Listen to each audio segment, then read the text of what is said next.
I arrived at the Grandview Estate at 5:47 p.m., exactly 13 minutes before Dad's 60th birthday celebration was supposed to start. The valet didn't recognize me. Why would he? I was driving my 2012 Honda Civic, wearing a simple black dress from Target, and carrying a gift bag from the grocery store. "Parking is in the back for staff," he said, barely glancing at me. I didn't correct him. I just smiled, parked where he pointed, and walked through the service entrance like I'd done it 100 times before. The kitchen staff nodded at me as I passed through.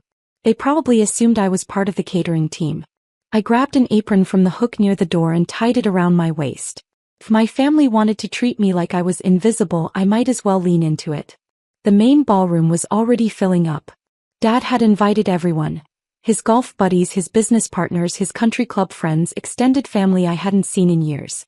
Crystal chandeliers hung from the vaulted ceiling. A string quartet played softly in the corner. The bar was stocked with top-shelf everything. My brother, Marcus, stood near the entrance in his custom-tailored suit, greeting guests like he owned the place. His wife, Victoria, was beside him in a dress that probably cost more than most people's monthly rent. They were the golden couple. The successful ones. The ones who made the family proud. Then there was my sister, Jennifer, holding court near the champagne fountain with her husband, David. She'd just made partner at her law firm. Dad had been bragging about it for months. "Finally, someone in this family understands what real success looks like," he'd said during our last phone call. The one where he'd told me not to embarrass him by dressing poor at his party. I spotted Mom near the gift table, carefully arranging the presents by size. She was wearing the pearl necklace Dad had bought her for their 35th anniversary. The one that cost $18,000. I knew because I'd overheard them arguing about the credit card bill. Nobody had noticed me yet.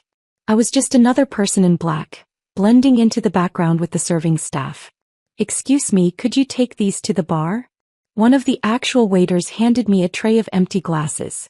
"Sure," I said, taking them without hesitation. As I walked across the ballroom, I heard snippets of conversation.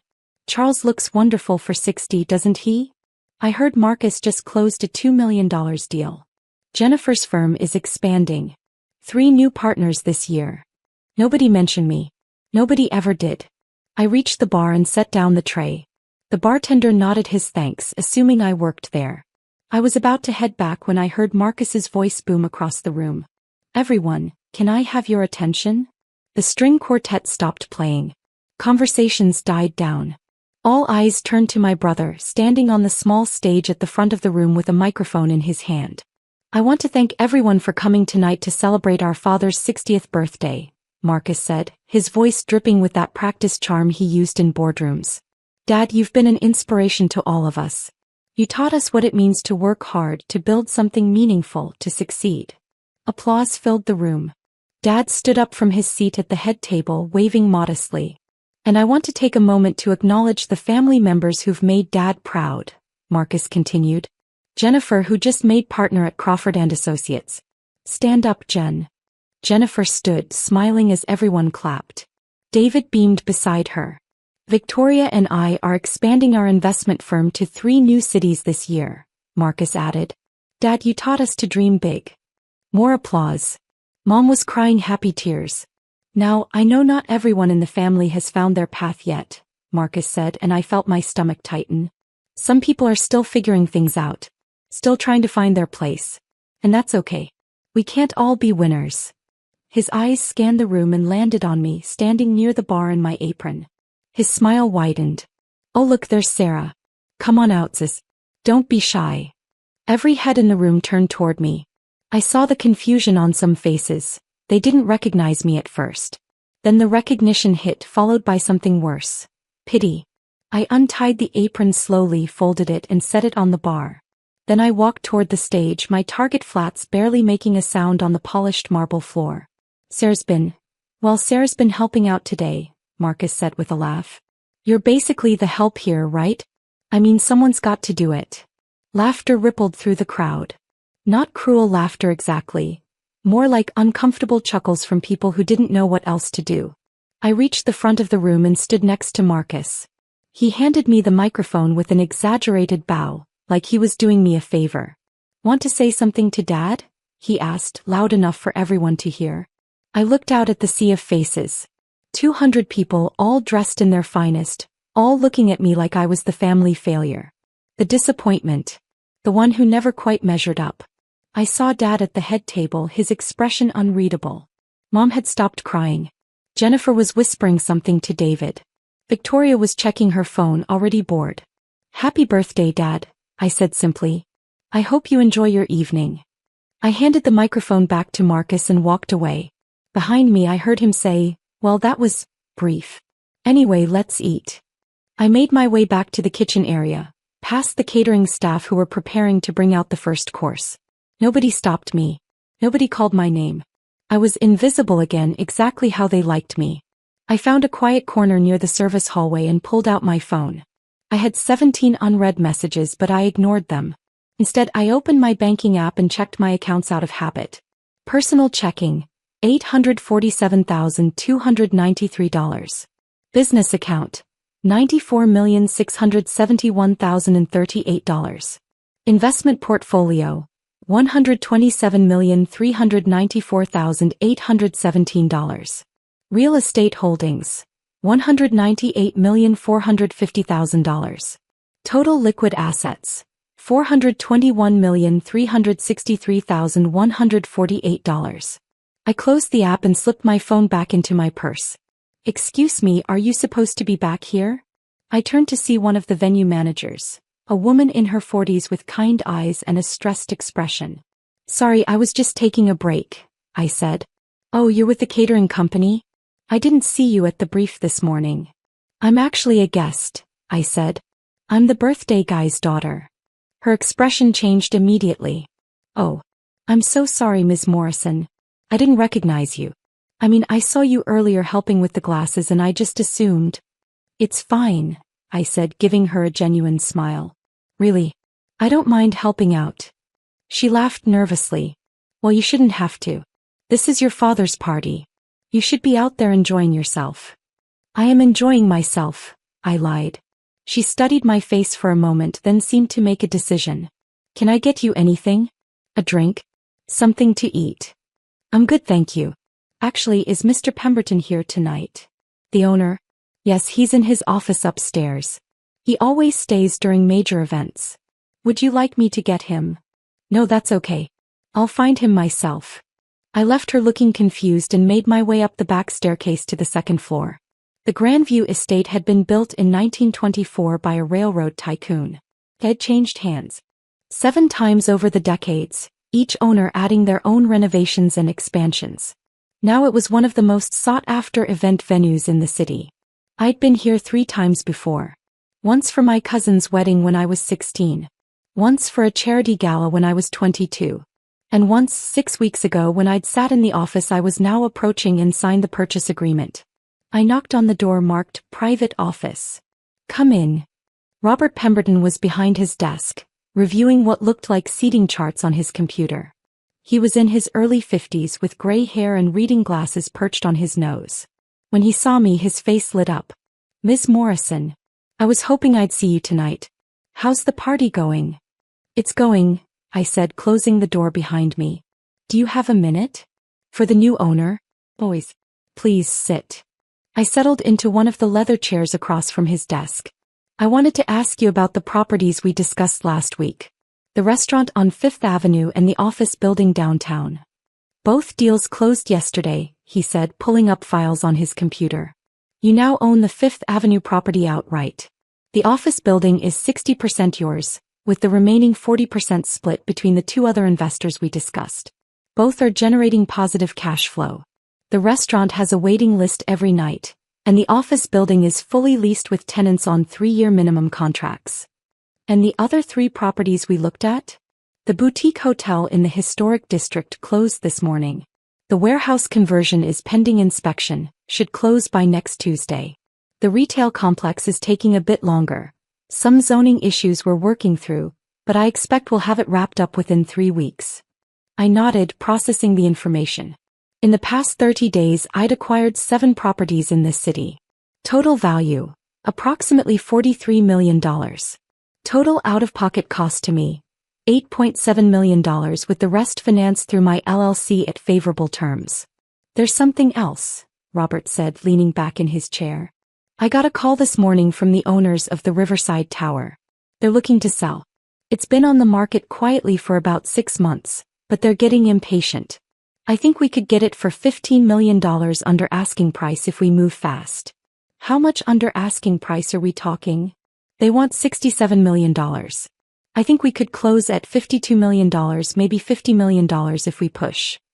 I did the math in my head. The Riverside Tower was a landmark building with 32 floors of mixed-use space. If it was generating even modest returns, it would be a solid addition to the portfolio. Send me the details, I said. I'll review them tonight. Will do. Oh, and Ms. Morrison? I wanted to thank you again for keeping me on as manager here at the Grandview. When you bought the place, I was worried you'd bring in your own people. You've been running this venue for 12 years, Robert. You know it better than anyone. Why would I replace you? He smiled gratefully. Not everyone thinks that way. The previous owner brought in a new manager every 2 years, always trying to fix things that weren't broken. I'm not interested in fixing what works, I said.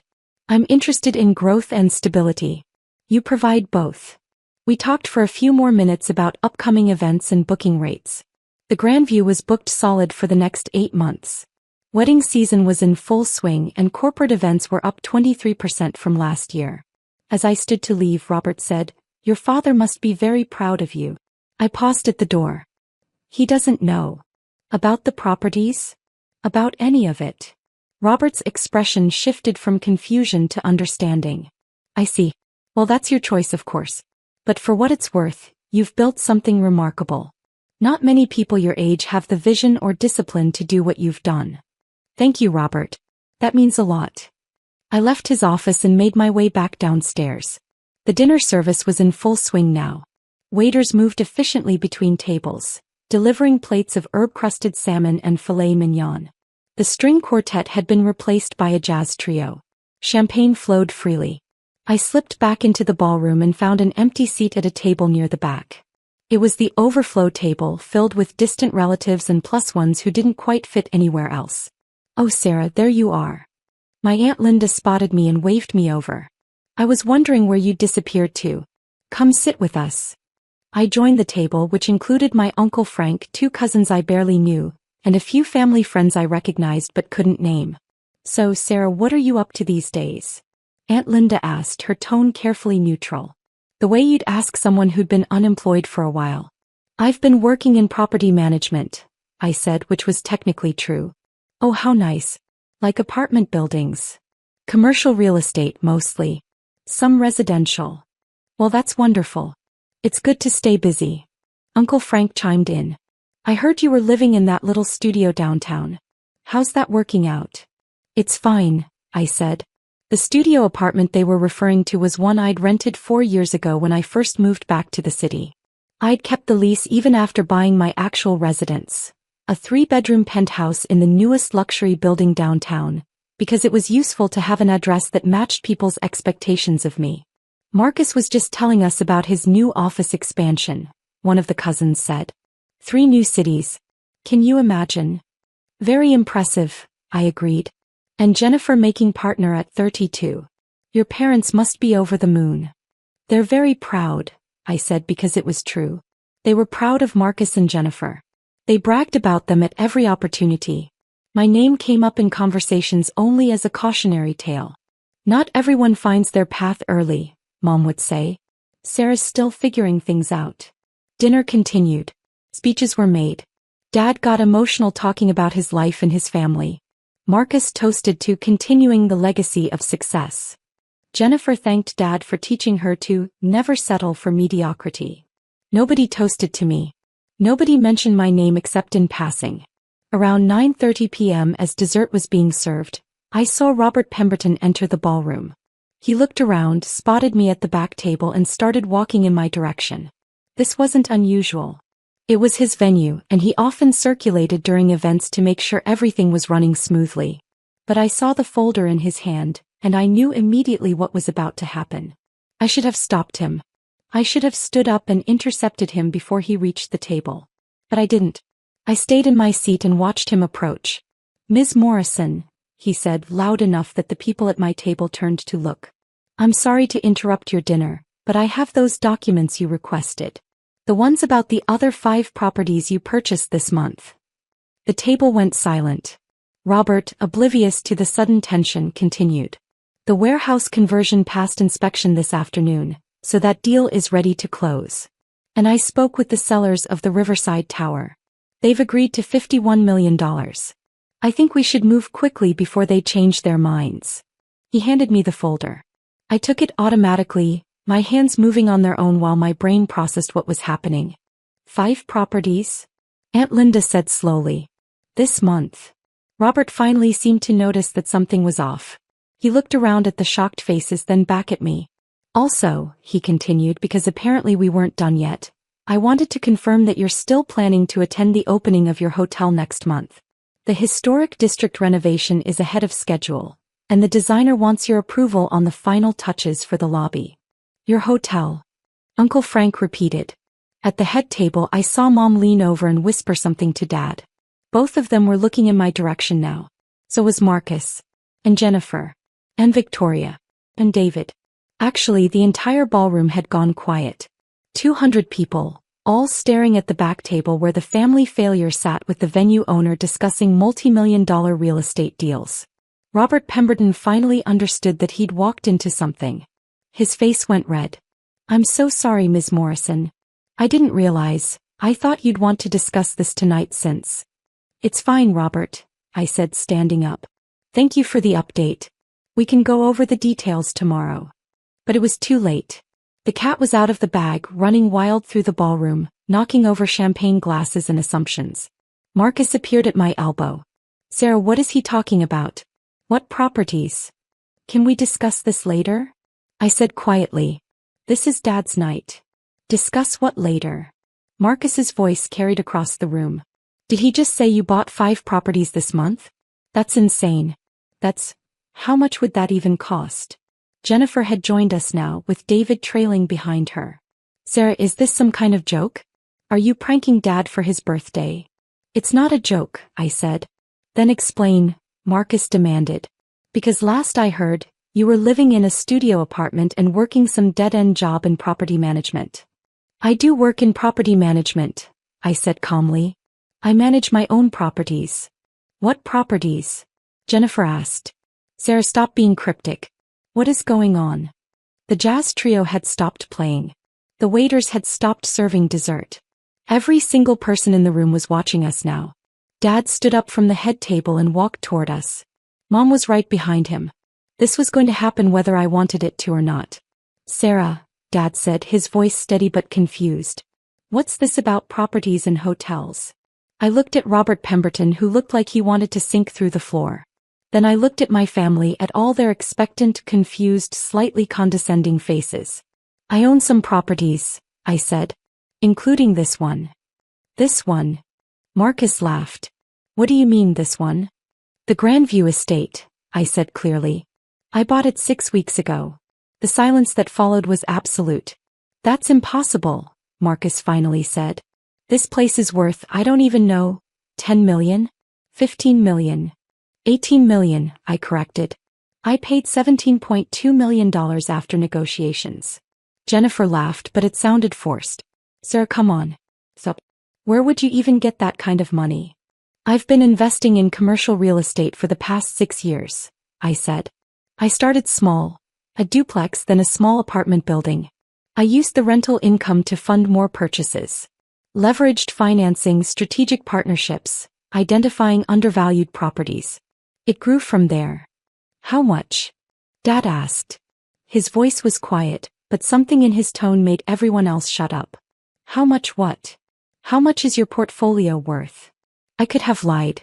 I could have downplayed it. Instead, I pulled out my phone, opened my financial summary app, and turned the screen toward him.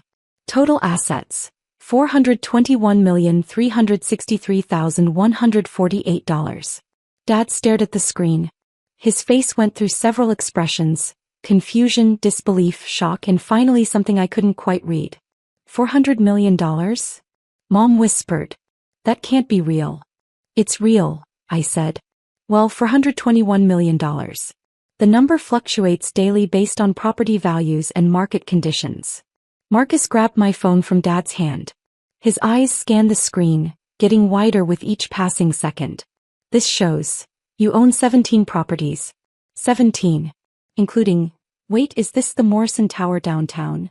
I bought it 2 years ago, I confirmed. The previous owners were overextended and needed to sell quickly. The Morrison Tower? Victoria spoke up for the first time. Marcus, isn't that where your office is? Marcus's face went pale. You own my building? I own 73% of your building, I corrected. 3 other investors own the rest. You're in Suite 2847, right? Your lease comes up for renewal in 4 months. Jennifer was frantically scrolling through her own phone. Sarah, I'm looking at property records right now. You own the Fifth Avenue Restaurant District. 3 restaurants on Fifth Avenue, I said. Also a boutique hotel in the Historic District, a warehouse conversion in the Arts District, 2 mixed-use retail complexes, and several smaller commercial properties. The Crawford Building, Jennifer said suddenly. Her face had gone white. Sarah, do you own the Crawford Building? I nodded. I bought it 11 months ago. That's where my law firm is. I know. Crawford and Associates, floors 6 through 9. Your lease is actually up for renewal next month. The room was spinning now, at least for my family. I could see them trying to process this information, trying to reconcile the sister they'd dismissed with the woman who apparently owned a significant chunk of downtown real estate. Dad finally found his voice. Why didn't you tell us? It was a fair question. I thought about all the dinners where they talked about Marcus's deals and Jennifer's cases while I sat quietly. All the holidays where they'd asked when I was going to get serious about my career. All the times Mom had suggested I go back to school or find a real job with benefits. Would it have mattered? I asked. Of course it would have mattered, Mom said. We're your family. You're the family that just let Marcus call me the help in front of 200 people, I said quietly. You're the family that forgot to include my name in the dinner program. You're the family that seated me at the overflow table with people I don't even know. Sarah, Dad started. It's okay, I said, cutting him off. Really, I'm not angry. I stopped being angry about 3 years ago when I realized that your opinion of me wasn't based on anything real. It was based on assumptions and appearances. I let you keep those assumptions because it was easier than explaining. Easier than explaining you're worth $400 million? Marcus said incredulously. Easier than dealing with this, I gestured around the room. Easier than watching you try to process it. Easier than the questions and the doubt and the suspicion about how I did it. How did you do it? Jennifer asked. Sarah, seriously, how does someone go from nothing to $400 million in 6 years? I didn't start from nothing, I said. I started with $50,000 from Grandma Morrison's inheritance. The one she left all of us when she died. You all spent yours on cars and vacations. I put mine into a down payment on a duplex. I lived in one unit and rented out the other. Used the rental income plus my salary from my job to save aggressively. Bought another property 18 months later. Then another. Each property generated income that I reinvested. I worked 90-hour weeks for 4 years. I learned everything I could about real estate law, property management, market analysis, financing structures. I made smart choices. I took calculated risks. I built something. While letting us think you were failing, Marcus said. There was something accusatory in his tone. I never said I was failing, I countered. You assumed I was failing because I didn't brag about my success. There's a difference. Robert Pemberton cleared his throat awkwardly. I'm going to go check on the kitchen. He fled. I didn't blame him. Dad was still staring at me like he'd never seen me before. Sarah, I don't understand. Why keep this secret? Why let us think? Why let us treat you like I was less than you? I finished. Because I wanted to see if you'd value me without the money. If you'd respect me without the achievements. If I'd matter to you just as your daughter, not as someone successful you could brag about. Mom's eyes were filling with tears. That's not fair. Isn't it? I asked. When was the last time you called me just to talk? When was the last time anyone in this family asked about my life without judgment or pity in their voice? Nobody answered. I'm not trying to hurt you, I said, softer now. I'm really not. But you need to understand something. I built this life myself.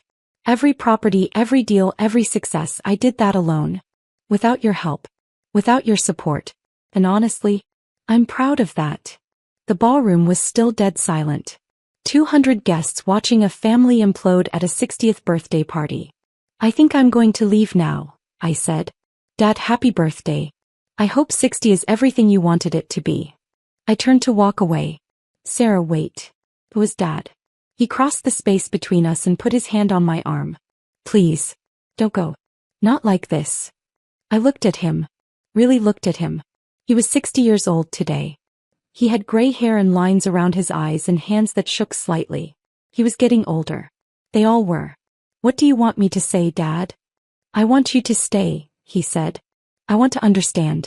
I'm sorry. I'm so sorry. We've been terrible to you. You haven't been terrible, I said. You've been dismissive.